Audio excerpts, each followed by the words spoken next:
She wants my son's money for her child. It's getting heated. Things at home have been messy lately, messy in a way that's hard to clean up. It all started with what seemed like a straightforward situation, but quickly turned into a family-wide conflict. I have two boys living with me, my biological son, 17, and my stepson, 19. Both of them work part-time retail jobs, and while they started around the same time, my stepson got his job first simply because he's older. When my biological son began bringing home his paychecks, I decided to take 30% of his earnings and set it aside. At first, it probably seemed strict, but I wasn't hoarding his money for no reason. My plan was to surprise him with a car fund once he turned 18. A little nest egg to help him make a significant purchase without worrying about money. He knew I was taking some of his paycheck, but didn't know all the details. I wanted it to be a surprise. My wife was aware of this setup from the start. She didn't object because, for years, we've kept our finances separate. She has her reasons for wanting financial independence, stemming from a difficult past relationship. I respected her decision and never pushed to combine our money. Fast forward to a few weeks ago. My son and I sat down to talk about his savings and what kind of car he could afford. That's when I dropped the bombshell about the extra money I'd been saving on his behalf. His reaction was priceless. He was ecstatic, so much so that he bear hugged me like a linebacker, nearly knocking me over. Seeing his excitement made every bit of effort worth it. But then, things started to unravel. My stepson overheard the conversation about the car fund and was visibly upset. He felt like I was playing favorites. I tried to explain that this wasn't about favoritism.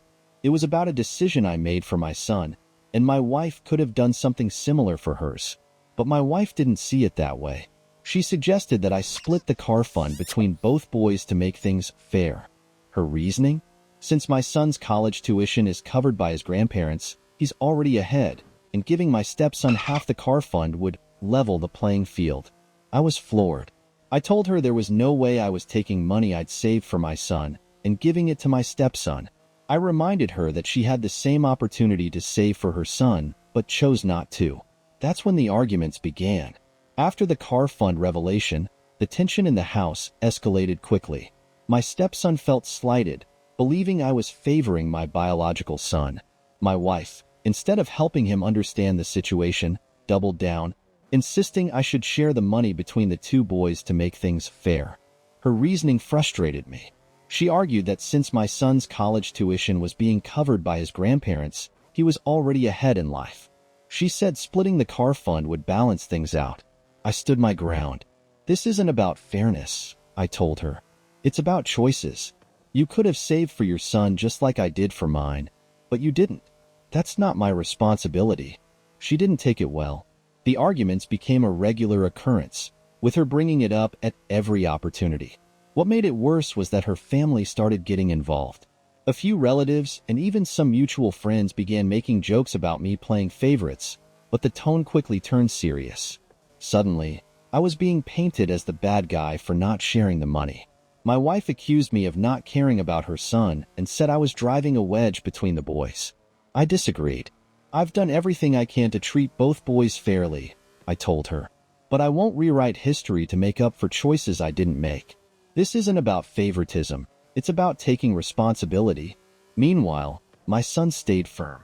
He made it clear he didn't want anyone touching the money, especially since it was saved from his paychecks. He also pointed out that the extra money I contributed came from my earnings, not something his stepmom or stepson had any claim to. The atmosphere at home became unbearable. My wife and I couldn't talk without it devolving into an argument. My stepson was upset, and my son felt stuck in the middle.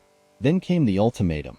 One evening, after another heated discussion, my wife said, "If you want me to even think about staying in this marriage, you'll buy my son a car exactly like the one your son is getting." Her demand floored me. "You're kidding, right?" I asked, trying to process her words. "It's not about toys or material things," she said. "It's about making him feel like he belongs, like he's part of this family." I was furious. "I've done everything I can to make him feel welcome," I said. "But this isn't about fairness or belonging. It's manipulation." She didn't see it that way. "If you can't see why this is important," she said, Then maybe we do need some time apart. And just like that, she packed her things and left to stay with her sister. After my wife left to stay with her sister, the silence in the house was deafening. It wasn't the peaceful kind of quiet. It was the ominous calm before a storm. I'd hoped the space would give both of us time to reflect, but instead, the situation spiraled further out of control. A few days after she left, my wife called me with yet another demand. "If you can't afford to buy my son a car," she said, "then you should at least ask your parents to pay for his college tuition." I couldn't believe what I was hearing. "Hold on," I said, trying to process. "You want me to ask my parents to pay for your son's tuition? How is that fair?" "It's obvious," she replied. "Your son's education is already covered by them. If we want to keep things balanced, they should help out with my son too." I was stunned. "Their support for their grandson has nothing to do with this," I said firmly. "They hardly know your son, and asking them to pay for his college isn't reasonable." She wasn't backing down. "It's not just about the money," she insisted. "It's about showing that you care about him as much as your own son." At that point, I realized we weren't just arguing about finances anymore. This was about something deeper, something I couldn't fix with compromises or reasoning. "You're asking me to put my parents in an impossible position," I said. "And honestly, this isn't fair to anyone involved." Her response was cutting. "If you don't ask them, it just proves where your priorities are." That conversation made me take a hard look at our marriage. It wasn't just the constant demands or the financial arguments. It was the way she used guilt and manipulation to try to get what she wanted. It felt like I was always negotiating, always dodging the next unreasonable request. I started to think about what our relationship had become. Every decision I made seemed to be met with resistance or accusations of favoritism. Instead of feeling like partners, we were adversaries locked in an endless battle. After talking to a few trusted friends and even consulting a counselor, I made the hardest decision of my life. I filed for divorce. Sending her the papers wasn't easy. I felt a mix of relief, guilt, sadness, and a dozen other emotions I couldn't even name. When she received them, her reaction was explosive. She called me, furious. "What is this?" she demanded. "Are you seriously doing this?" "Yes," I said calmly. "I've thought it through, and this is what needs to happen. We can't keep going like this. So you're just going to throw everything away?" she yelled. "Everything we've built?" "It's not just one fight," I explained. "This has been building for a long time. The constant arguments, the stress, it's not healthy for us or the kids." Her voice broke into a tirade of accusations. I was a terrible stepfather. I didn't care about her or her son. I was selfish. It got personal and hurtful, but I stayed calm. "This isn't about being selfish," I said. "It's about doing what's best for everyone. You know this isn't working anymore." Her response was scathing. "You're going to regret this," she said. "You're ruining everything, and you'll see how big a mistake you're making." I ended the call because I knew there was nothing more to say. The house was eerily quiet afterward, but for the first time in a long while, it felt peaceful. I knew I had made the right choice, even if it was painful. My son, bless him, has been a rock through all of this. He's been worried, of course, but we've had long talks about the changes and what they mean for us moving forward. I assured him that no matter what happens, we'll get through it together. Once the divorce papers were filed, everything shifted. The house was quieter than it had ever been. Not just empty, but peaceful. It felt like the storm had passed, even if the aftermath was still messy. The legal process was draining. There were countless meetings with lawyers, endless paperwork, and difficult discussions about how to divide our shared assets. I had to navigate the financial fallout carefully, especially since I had been the primary provider. In the end, the settlement was straightforward. She got her share, and I got mine. It wasn't easy, but it was fair. Walking out of the lawyer's office after signing the final papers felt surreal. There was a strange mix of sadness for what was ending and relief for what was finally over. Once the dust settled, I started to rebuild my life. One of the first things I did was focus on my son. He had been a constant source of strength through everything, and I wanted to make sure he knew how much I appreciated him. We spent a lot of time talking, Not just about the big things, but about the little, everyday moments too. We started doing more together, movie nights, hiking trips, and even a weekend project building a model train set. It was the kind of quality time I hadn't realized I'd been missing during all the chaos. At the same time, I began rediscovering myself.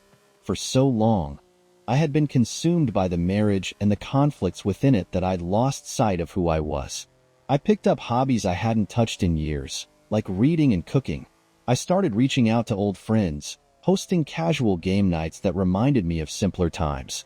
These small, everyday joys helped me reconnect with the person I'd been before everything got so complicated. The biggest revelation, though, was how much lighter I felt. Without the constant arguments and stress hanging over me, I could finally breathe again. The house no longer felt like a battlefield. It was a sanctuary. Looking back, I realized how much of myself I'd sacrificed trying to keep the marriage afloat. I'd bent over backward to meet demands that kept shifting, trying to maintain a sense of balance that was impossible to achieve. Now, for the first time in years, I was in control of my own life. My son has been thriving, too. With the drama behind us, he's been able to focus on school and plan for his future.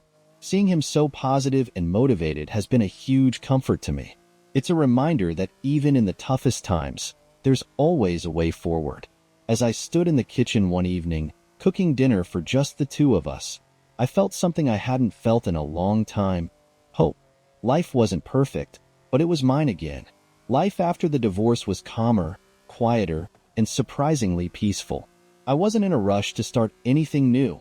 My focus was on my son and rebuilding a stable, happy home. But, as life often does, it had other plans. One of my friends, who's a bit of a matchmaker, kept telling me about someone she thought I'd hit it off with. "You've got to meet Emily," she said. "She's smart, funny, and you'd really like her." At first, I brushed it off. Coming out of a divorce, I wasn't sure I was ready for anything new. But after some gentle nudging, I finally agreed to a casual coffee meetup. We met at a cozy little cafe downtown, the kind of place with quirky decorations and the smell of fresh pastries in the air. I walked in, a little nervous, but the moment Emily smiled at me, I felt at ease. We talked for hours. It wasn't forced or awkward, it just flowed. We covered everything from our favorite mystery novels, turns out we're both huge fans, to our love for cheesy 80s movies. She shared stories about her travels, and I told her about my son and the little projects we've been working on together. By the end of that first meeting, I felt something I hadn't in a long time: genuine excitement. What struck me most about Emily was her warmth.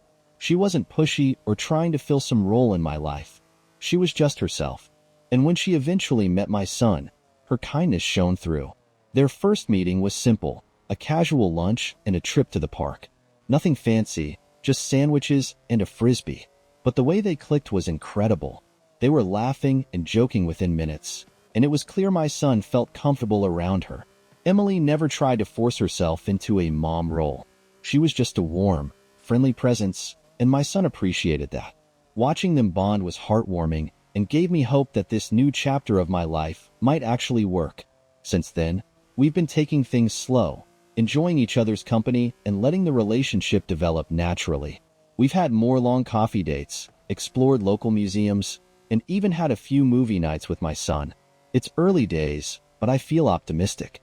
Emily has brought a lightness and joy into my life that I didn't realize I was missing. Most importantly, she respects the bond between me and my son. She understands that his happiness is my top priority, and she's done nothing but support that. Life still has its challenges, of course. There are legal details to finalize and adjustments to make. But for the first time in years, I feel like I'm not just surviving, I'm thriving. This fresh start has reminded me that even after the darkest storms, there's always a chance for new beginnings. Here's to brighter days ahead.